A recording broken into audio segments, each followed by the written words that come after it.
Andreas Mogensen is about to make his first space flight as an ESA astronaut. He'll be launched from Baikonur in Kazakhstan this September, becoming the first person from Denmark to travel into orbit. With a background in aerospace engineering, Mogensen has previously worked on space science projects, including ESA's Lunar Lander program. For him, becoming an astronaut may seem like a natural progression, but it's been a whole new experience. Of course, I had expectations before I started, but the job as an astronaut is so unique. I think it's difficult to have a realistic sense of what to expect. So certainly some things have been what I expected. I mean, the excitement, the uniqueness, the wonder of human spaceflight is exactly what I thought it'd be.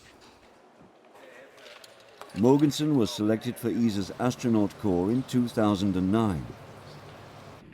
Since then, most of his life has been taken up by a rigorous training program, preparing him for the upcoming 10-day mission to the International Space Station.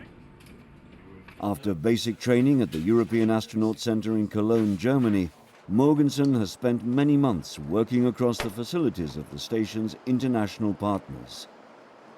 On mock-ups and simulators based in Europe, Japan, the USA, Canada and Russia, he's learned a complex set of new skills for living and working in orbit. As for all astronauts traveling to and from the station in the Soyuz spacecraft, survival and recovery training have been essential. The Russian Space Agency makes sure the crew knows what to do should the capsule splash down in water, or if they need to make an extended stay in freezing remote conditions while rescue arrives. In addition, Mogensen has had the chance to experience unique environments that replicate some of the challenges of space. 20 meters underwater, just off the coast of Florida, NASA's Aquarius laboratory provides an ideal base for so-called aquanauts to test tools and techniques for spacewalks. And deep inside these caves in Sardinia, it's possible to experience a similar sense of isolation to that felt by a crew in orbit. For a new astronaut, overcoming challenges like these has been invaluable, as well as something of an adventure.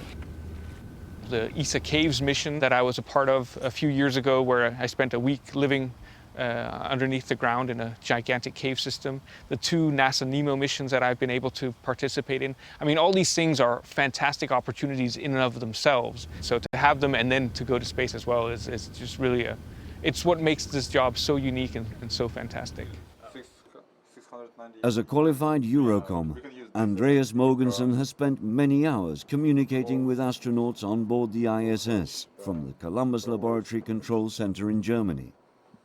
Yet, despite this, and 6 long years of training, this first short spaceflight will be a completely novel and unique experience.